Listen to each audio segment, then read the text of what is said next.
Good morning, church family. It's good to be with you. Thanks for joining me on my front porch.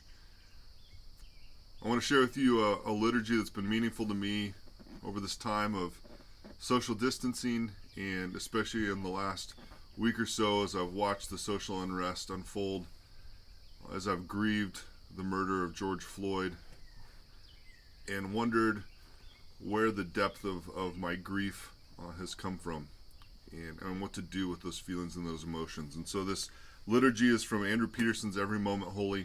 It's called A Liturgy for Those Who Weep Without Knowing Why.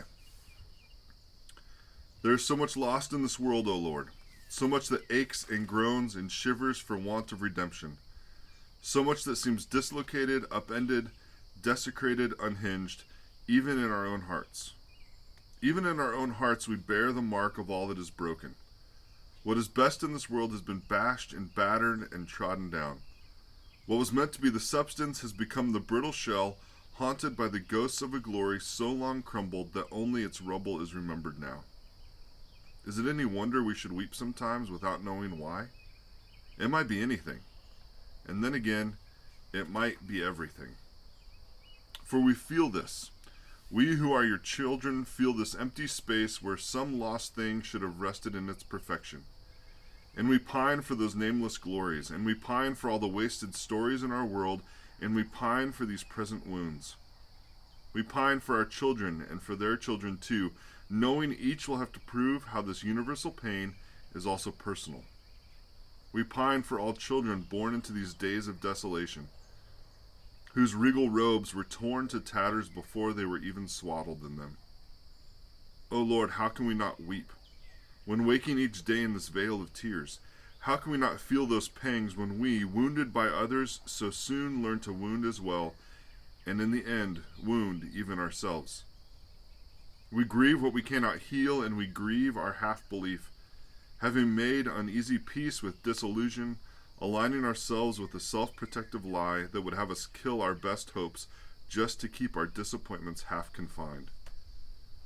We feel ourselves wounded by what is wretched, foul and fell, but we are sometimes wounded by the beauty as well.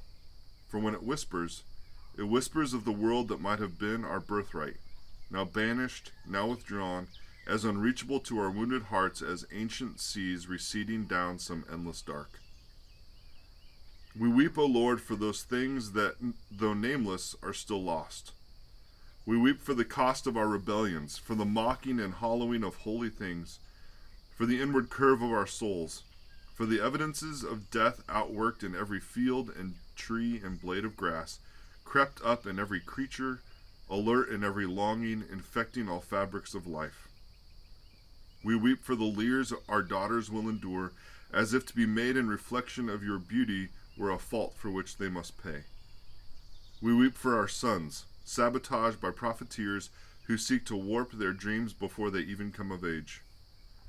We weep for all the twisted alchemies of our times that would turn what might have been gold into crowns of cheap tin and then toss them into the refuse bins, as if love could ever be a cast-off thing one might simply be done with. We weep for the wretched expressions of all things that were first built of goodness and glory, but are now their own shadow twins. We have wept so often, and we will weep again. And yet there is somewhere in our tears a hope still kept. We feel it in this darkness like a tiny flame when we are told, Jesus also wept. You wept. So moved by the pain of this crushed creation, you, O Lord, heaved with the grief of it, drinking the anguish like water and sweating it out of your skin like blood. Is it possible that you, in your sadness over Lazarus, in your grieving for Jerusalem, in your sorrow in the garden, is it possible that you have sanctified our weeping too? For the grief of God is no small thing, and the weeping of God is not without effect. The tears of Jesus preceded a resurrection of the dead. O Spirit of God, is it then possible that our tears might also be a kind of intercession?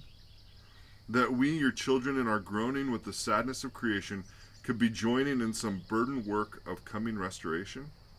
Is it possible that when we weep and don't know why, it is because the curse has ranged so far, so wide? That we weep at that which breaks your heart because it has also broken ours, sometimes so deeply that we cannot explain our weeping, even to ourselves.